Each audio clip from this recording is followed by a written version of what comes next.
Por respeto a su privacidad, no voy a decir su nombre, pero por respeto a su dignidad y a sus derechos, les voy a contar su historia.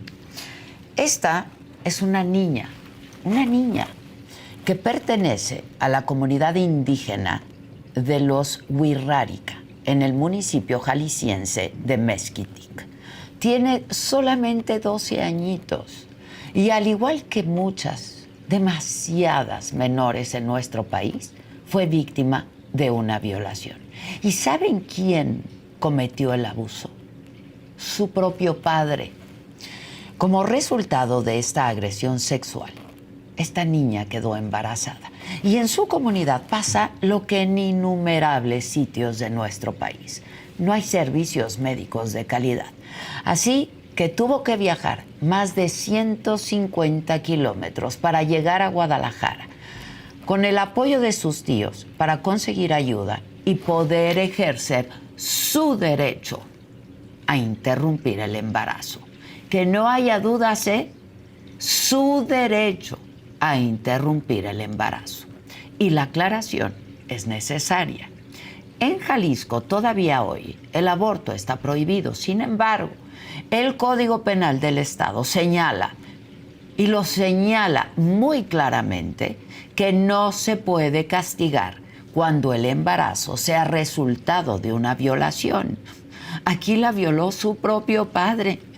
Y tampoco puede castigarse cuando la interrupción del embarazo represente un grave daño a la salud de la persona gestante. Y no solamente eso, desde octubre del 2017 existe en Jalisco el programa de interrupción legal del embarazo, que obliga a que las autoridades provean abortos seguros en los casos contemplados por la ley. Además, apenas ayer, un tribunal emitió una sentencia que obliga al Congreso Estatal a modificar los artículos del Código Penal que prohíben la interrupción del embarazo. En poco tiempo, pues, el aborto será completamente legal en Jalisco. Pero por desgracia, en nuestro país, nuestros derechos y la ley son letra muerta. Y sobre todo para los más vulnerables, las más vulnerables, los niños y las niñas.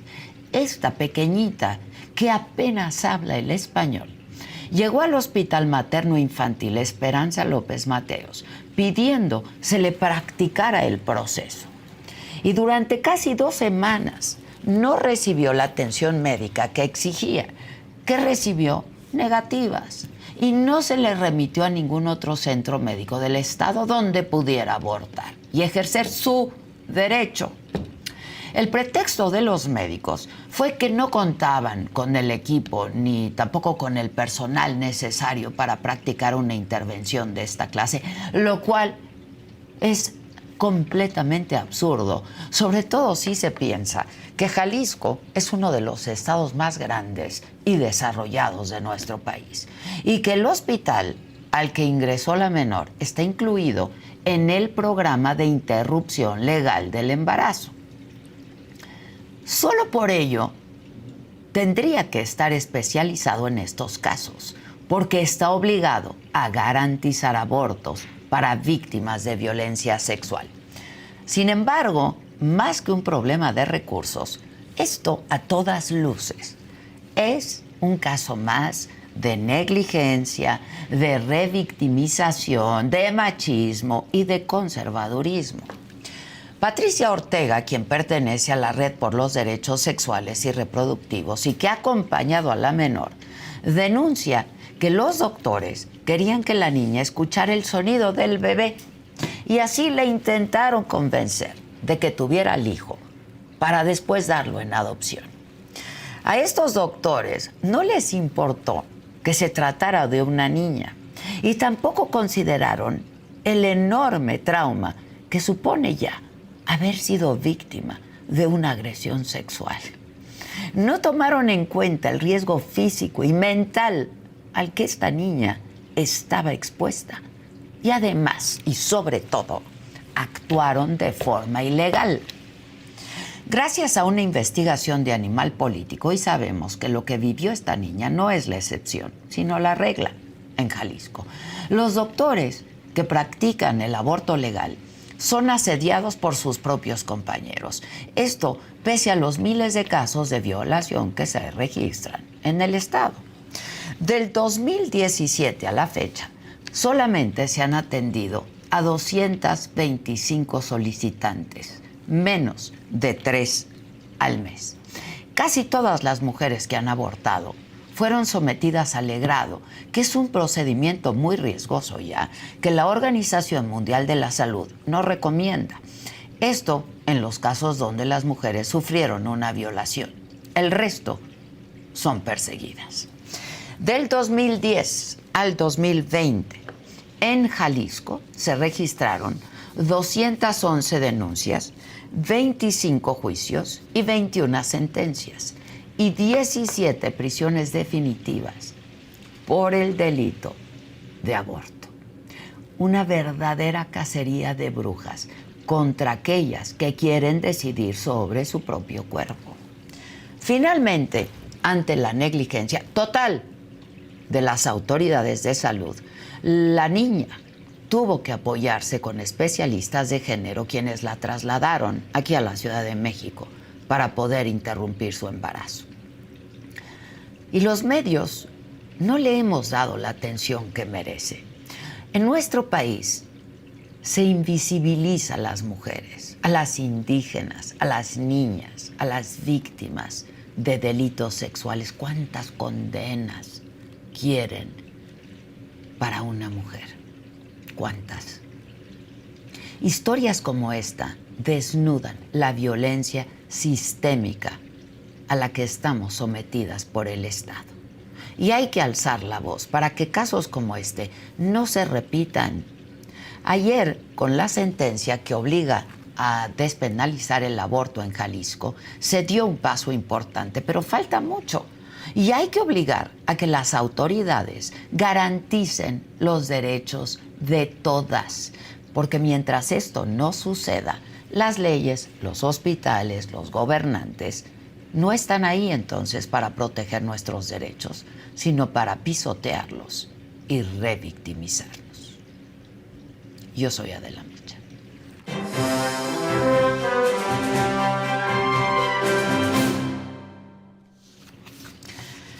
Efectivamente, de manera injusta e ilegal, los médicos de Jalisco se negaron a practicarle un aborto a una niña de 12 años que fue abusada sexualmente por su propio padre. El motivo, según argumentaron, es que no tienen ni los conocimientos ni los medios para realizar el proceso. Pero, ¿qué sigue para la víctima y para quienes no le brindaron el apoyo? Le pregunto ahora a Patricia Ortega, representante en Jalisco de la Red por los Derechos Sexuales y Reproductivos en México. Buen día, Pati. Hola, gracias Adela por darle este espacio a este problema y pues, encantada de estar acá contigo. Al contrario, es que creo que no le damos el suficiente espacio, ¿no? Porque como esta niña, que es una criatura que tendría que estar jugando a las muñecas y no teniendo hijos, víctima de un abuso sexual cometido por su propio padre y que le nieguen a ejercer sus derechos. Y casos como este son demasiado comunes, Patricia. Sí, decirte que hay una estadística que tiene la propia Secretaría en 2023 y creo que incluye 2 meses de este año, 380 niñas que atendieron en sus partos en la Secretaría de Salud. Entonces, pues sí, digo, porque además estos son los casos que conoce la Secretaría, que llegan hasta sus hospitales, hasta sus servicios. Habrá probablemente otras que ni siquiera estén pasando por ahí, pero nos habla de un problema serio. Primero, bueno, pues el de violencia sexual que tú ya enumerabas ahí, y ahora también el de embarazo producto de violación, y bueno, que insistimos, estamos hablando de niñas. Ahora, tú acompañaste a esta niña durante todo este proceso. Entiendo que tú la has acompañado. Cuéntame un poco del caso. No hemos revelado su nombre, por supuesto, ni lo pensamos hacer, pero háblanos de este caso. Sí, yo tuve conocimiento de este tema a la semana de que ella había estado ya internada en el hospital, y que entonces la preocupación de la familia era que no se estaba haciendo nada, ni les resolvían nada, ni les comentaban absolutamente nada. Entonces yo la visité. Pues sí, me encontré una situación muy, muy, muy terrible, porque efectivamente ella estaba sentada en la cama sin nada, o sea, no le hablaban, no le explicaban, no entendía pues tampoco qué era lo que estaban haciendo ahí, ni qué era lo que iba a pasar. Incluso su familiar que la acompañaba en ese momento estaba preocupada porque ella me decía, yo no conozco la Ciudad de México, yo no me sé mover allá, y a mí si me mandan para allá yo no voy a saber a dónde ir. O sea, ni siquiera a la persona adulta le habían explicado que de trasladarse a la Ciudad de México, pues la iba a acompañar la institución, o sea, que iban a ir con ella gente de la Procuraduría de la Protección a la Niñez, gente de la propia Secretaría de Salud. Ella estaba entonces muy mortificada por eso. Cuando yo le dije, no, no, bueno, pero es que si te trasladan a la Ciudad de México, tú vas a ir acompañada por ellos. Ella dijo, pues es que a mí nadie me había explicado nada, ¿no? Entonces, imagínate. Perdón, ¿quién te contacta a ti? ¿Quién te busca, Patricia? ¿Cómo sabes de este caso? Personas cercanas a la familia son las que me localizan, y bueno, por eso es el motivo que yo llego allá. Pero bueno, la familia efectivamente pues no tiene tampoco como muchos recursos, digo, no estoy hablando necesariamente de recursos materiales económicos, sino de conocimiento sobre el tema, porque hay que insistir que es una población que está alejada del área metropolitana. Entonces, te diría que acá en el área metropolitana, pues sí tenemos más o menos un conocimiento de qué personas, qué mujeres, qué organizaciones trabajan ciertos temas, y es entonces hasta que ellas llegan acá y que empieza todo este proceso, que entonces alguien que me conoce les sugiere que pues me contacten para ver si yo puedo conseguir una alternativa que no les estaban dando en la propia Secretaría. Entonces nuestra primera intervención es en ese sentido, comunicarnos con las autoridades, principalmente de la Secretaría de Igualdad, pues para ver si podemos generar una alternativa para la niña, que evidentemente parecía la más viable y la más rápida trasladarla a la Ciudad de México. Ahora, empezamos a buscar estas alternativas, pero resulta que ninguna de ellas pues resulta viable, operativa, no sé, se atora. Pero entonces sucede algo, Adela, que la niña es visitada por un personal de salud, como tú lo explicabas, para ofrecerle que escuche el latido del corazón del producto, ¿no? Y entonces ahí es cuando a mí y a nuestra organización pues se le prenden todas las alertas, porque tenemos todavía en la memoria el caso de Paulina. Paulina, emblemático, claro. Y que fue exactamente eso lo que sucedió. Cuando ella llegó al hospital, prácticamente la secuestraron ahí, y a la habitación llegaron todo tipo de personas antiderechos para decirle por qué no era conveniente que pidiera un procedimiento de interrupción. Entonces, cuando empieza a suceder esto, pues es cuando yo confirmo que pues lo que están intentando es que ella desista, o sea, es decir, no tenía necesidad de pasar los 11 días que estuvo en el hospital sin absolutamente ningún tipo de atención, porque ni siquiera aprovecharon para darle ahí algún tipo de contención emocional, de terapia, de alguna, o algo, pues nada de eso. Decirte que nosotras nos presentamos con un cuaderno para dibujar, con unos colores, con unos libros para que le leyeran algunos cuentos, con una lotería, pues con algo para que tuviera ahí, porque estaba en un área donde había solamente mujeres adultas, y pues ahí esperando a que en algún momento alguien se dignara venir a decirle pues qué era lo que iba a pasar con ella y cuál era el procedimiento sugerido o cuál era la ruta. Y entonces pues era en ese momento esta situación terrible. El médico que se presenta para violentar sus derechos. Eso puso entonces nuestra alarma. Empezamos a manejar en redes una llamada de atención para la autoridad, y entonces fue cuando ya no, sí, ya vamos a buscar, ya vamos a ver.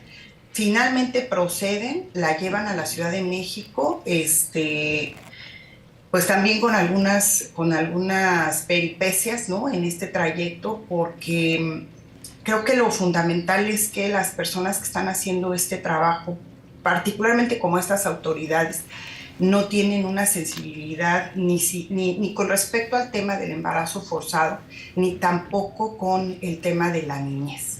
Entonces hay circunstancias, por ejemplo, el hecho de que le pusieran un suero. Acá está haciendo mucho calor, no sé en la Ciudad de México, pero acá está haciendo mucho calor. El día que yo la visité, el primer día que la visité, no tenía nada, estaba sentada en la cama, no estaba canalizada, nada. El segundo día que fui ya estaba canalizada y yo le pregunté por qué le habían puesto el suero. Si no iban a proceder y no le iban a hacer nada, como que tenía que le pusieran un suero. Y me dijo, no sé. Yo le dije, pero cuando vinieron, ¿qué te dijeron? Que no has tomado agua, que a lo mejor pues estás deshidratada. Nada. Pero cuando la enfermera te limpió la mano para poner con el alcohol, para ponerte el suero, ¿no te dijo te voy a pinchar? No me dijo nada.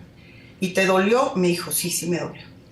Y entonces ahora estaba pues como sujetada a la cama, porque tú sabes que cuando nos canalizan ya es más complicado el podernos levantar, movernos, caminar, ir al baño. Claro. Entonces yo la verdad es que siento, sin ser médica, que si el problema era un tema de deshidratación, pues lo hubieran podido resolver dándole un suero oral. No era necesario lastimarla, mucho menos hacerlo si no tenían la sensibilidad para explicarle, para preguntarle, para decirle esto va a pasar, te voy a hacer esto y esta es la justificación, y pedir como su consentimiento para poderlo hacer.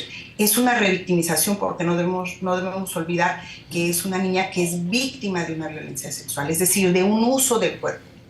Y entonces cuando está en el hospital y no le preguntas, solamente tú llegas con tu equipo y ¡zas!, pues es otra vez, es fortalecer la idea de que ella no es dueña de su propio cuerpo, de que ella no puede decidir. Yo le decía, bueno, la siguiente vez que venga un personal del hospital, tú diles, a ver, permíteme y explícame primero.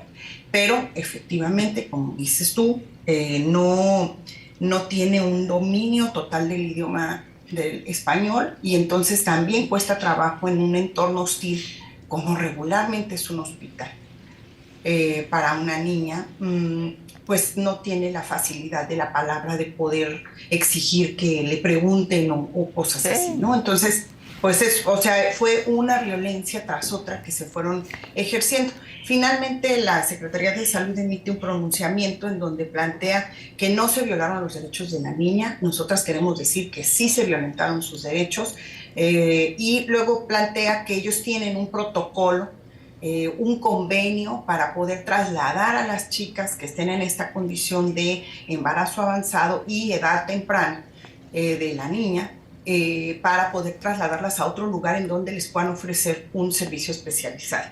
Si ellos tienen este convenio, Adela, ¿por qué no lo aplicaron desde el día 1 en el que ella llegó? Claro. Y que ellos sabían que no iban a poder atender? No lo hicieron así, esperaron 11 días con estas intervenciones, luego hubo otra intervención que sugería que era mejor dar en adopción. Entonces, pues yo ya no confío, ¿no? Creo que lo que querían era hacerla desistir, y esto es muy terrible porque justo en donde tendría que funcionar el sistema fue donde no funcionó. Y es decir, este caso le sucede a una niña, una mujer de una comunidad indígena, ¿no? Es decir, a alguien de los sectores más vulnerables de la población. Y es a estas personas a las que más se les violenta, ¿no?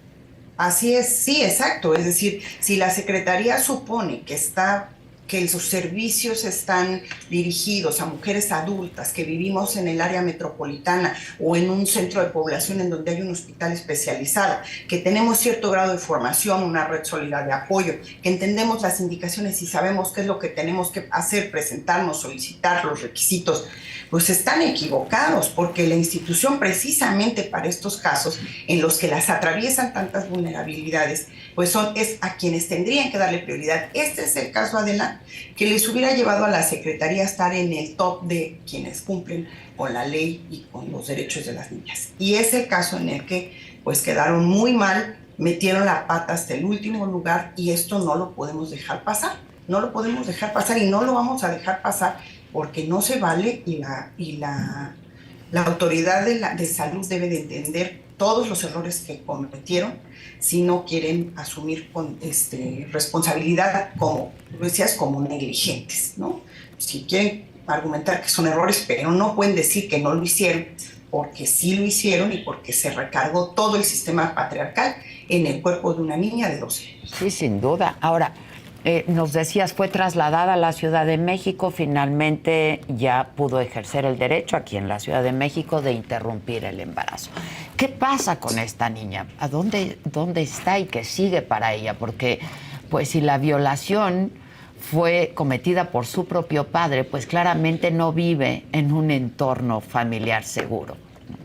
Claro, lo que sigue, en teoría lo que tendría que seguir es que la niña regresara para acá y que la Procuraduría de Protección de la Infancia, de la Niñez y de la Adolescencia lo que generara es un plan de restitución de derechos.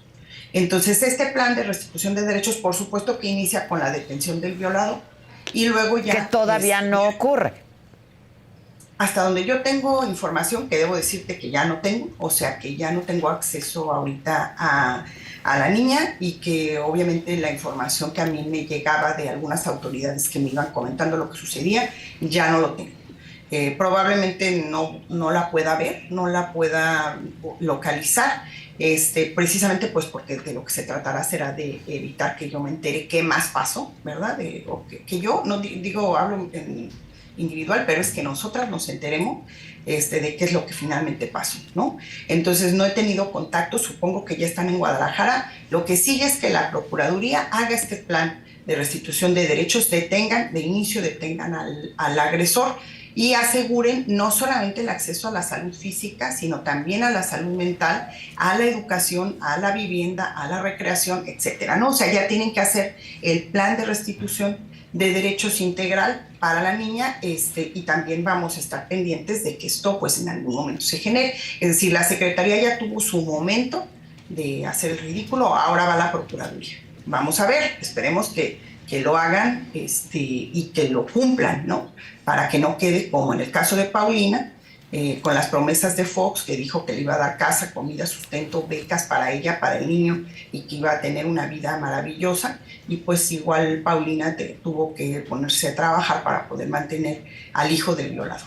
Sí, sí, sí. Ahora, las autoridades han argumentado, Patricia, que fue falta de personal y de equipo. Eso es el argumento, más bien el pretexto que pusieron, ¿no? Pero sin duda parece falta de voluntad, negligencia, incluso criminal. Y yo entiendo, pero corrígeme, que hay hospitales en Jalisco que durante años se han resistido a implementar este programa de interrupción legal del embarazo. Sí, te diría que fundamentalmente algún personal, obviamente como ha sucedido en otros lugares donde se ha despenalizado, donde se empiezan a cumplir las causales, que es objetor de conciencia. Pero yo creo que ha habido un gran avance, o sea, lo que no podemos negar es que sí se han prestado servicios de interrupción de embarazo que son productos de violación o que son de riesgo para la salud o la vida de las mujeres. Sí se han hecho estos procedimientos. ¿Cuál era en este caso, como la dificultad que ellos argumentan? Que era un embarazo avanzado. Cuando a mí me comunicaron del asunto, me dijeron es un embarazo de 23 semanas, algo que sucedió y que es una cosa inexplicable. A ver si alguien de tu audiencia tiene una respuesta de cómo en 11 días se avanzan 4 semanas de embarazo. Sí, claro. Porque al principio tenía 23 semanas y terminó teniendo 27, casi 28 semanas. Resultaba que entonces entre más semanas le iban poniendo la Secretaría de Salud, más difícil era encontrar a alguien que hiciera el procedimiento, ¿no? Entonces creo que había una trampa ahí, creo que no era que pasaran tantas semanas ni que hubiera esta dimensión del tiempo diferente dentro de la Secretaría que en el resto del planeta, sino que la intención era evitar. Entonces no podemos saber cuántas semanas tenía. Y en realidad hay personal, o sea, sí hay personal que no ha sido necesariamente capacitado por la Secretaría, que a lo mejor ha gestionado capacitación externa, pero hay personal y hubo personal que dijo que cuando supieron que la niña había sido ingresada, dijeron, bueno, ese caso me va a tocar a mí, pero hubo una indicación de la autoridad en salud para decir, no se va a realizar en Jalisco, ni se emocione, no se va a sentar el precedente de que se hace un procedimiento en este nivel de avance del embarazo. Decirte que en Jalisco no hay una limitante de tiempo para la interrupción por causal violación, O sea, no la hay. Deberían de estar habilitadas para poder hacer los procedimientos en cualquier momento del embarazo. Lo ideal, que venga en las primeras semanas, pero esto no es fácil para una comunidad a distancia, lejana, con dificultades con el tema de los traslados, con el tema de los recursos, con el tema de la comprensión de todo lo que hay que hacer para poder venir acá y lograr el procedimiento. Entonces, bueno, pues quieren que lleguen en las primeras semanas, pues hagan las campañas de difusión, agilicen las rutas, den la información, detecten, hagan actividades de prevención para que entonces las chicas estén llegando en las primeras semanas y todo el mundo contento. Pero resulta que ni pichan, ni cachan, ni dejan batear, ¿no? O sea, no hacen este trabajo de difundir como estos servicios, tampoco facilitan las rutas y cuando las chicas llegan porque el centro de salud que la atendió cumplió con la indicación de canalizarla al hospital especializado, pues el hospital especializado le niega el servicio. O sea, no se puede, no hay forma de comprender ni de justificar lo que hicieron. Entonces sí se prestan servicios, hay 7 hospitales en los que se supone que se tendría que dar esta atención, no todos tienen personal que lo esté haciendo, eso es real también, pero creo que sí va habiendo como una mayor disposición, una mayor sensibilidad al hecho de que las mujeres tenemos derecho a decidir sobre nuestro propio cuerpo, ¿no? Y bueno, creo que para ti también es conocido que después de lo que sucedió en Argentina, pues también en Jalisco muchas mujeres, sobre todo jóvenes, han salido a manifestarse con un pañuelo verde. Muchas chicas tienen su pañuelo amarrado permanentemente en su mochila. Entonces esta discusión se dejó de ser un tema de debates en medios. Sí, claro, ya. Y pasó a ser una discusión en casa, en la sala, en el comedor, con tus propias hijas, conocidas, sobrinas, amistades, ¿no? Sobre el tema, y creo que eso ha generado entonces una mayor sensibilización. Sí, lo que yo decía, niñas teniendo niños, ¿no? En vez de estar jugando, que es lo que tendrían que estar haciendo nuestras infancias y estudiando, niñas teniendo niños. Yo decía que un tribunal ordenó apenas ayer despenalizar el aborto en Jalisco. Esto significa un avance porque, claro, una cosa es la orden del tribunal y otra la reforma al Código Penal, ¿no? Sí. Significa un avance porque es otro recurso más que ganar. O sea, otro recurso de entre los muchos que tiene el sistema judicial para lograr que este servicio se preste a las mujeres que lo soliciten. Entonces, claro que es un avance, pero también en el mismo sentido que tú lo mencionas, pues al legislativo le ha tocado, o sea, ha tenido la bola en su cancha desde el 2021, cuando las primeras sentencias en ese sentido de la Suprema Corte de Justicia. Entonces no es tampoco como que pensemos que va a ser automático o que ya hoy empiezan a modificarse y a quitarse los candados y a prestarse el servicio. No va a ser así. O sea, el Congreso tiene que hacer su parte y ojalá que sirva también este llamado para decirles a las diputadas, que son la mayoría mujeres en el Congreso, por primera vez en la historia del Congreso, pues que hagan su parte, que dejen de pedirle venia al gobernador, al macho mayor que tenemos acá, y que procesen en el beneficio de las mujeres del Estado. Patricia, no sé si entendí bien, pero ¿te están bloqueando el acceso a la niña? No puedo, ahora sí, como dicen las películas, ni afirmarlo ni negarlo, pero no tengo comunicación, no he tenido comunicación. Estaba en un primer momento, cuando recién la trasladaron, sí había algunas compañeras que están ahora en algunos puestos de gobierno que me estaban como informando, ya llegaron, ya están en esto, ya están en esto otro, pero a partir de que se hizo el procedimiento ya no tengo ninguna información directamente de ellas, ¿no? Claro, decirte también que lo más maravilloso es que ahora también las feministas estamos en todas partes, y entonces hasta de personas insospechadas he tenido datos, ¿no? Que me dicen ya se están trasladando a la niña, va asustada, ¿no? Van a llevarla en helicóptero. Yo digo, qué necesidad hay de mover a una niña en un helicóptero. Digo, yo pensaron subirme en un helicóptero, me da un poco de miedo. Todo es bastante traumático ya de por sí. Así es, Todo así es es. bastante Entonces, traumático.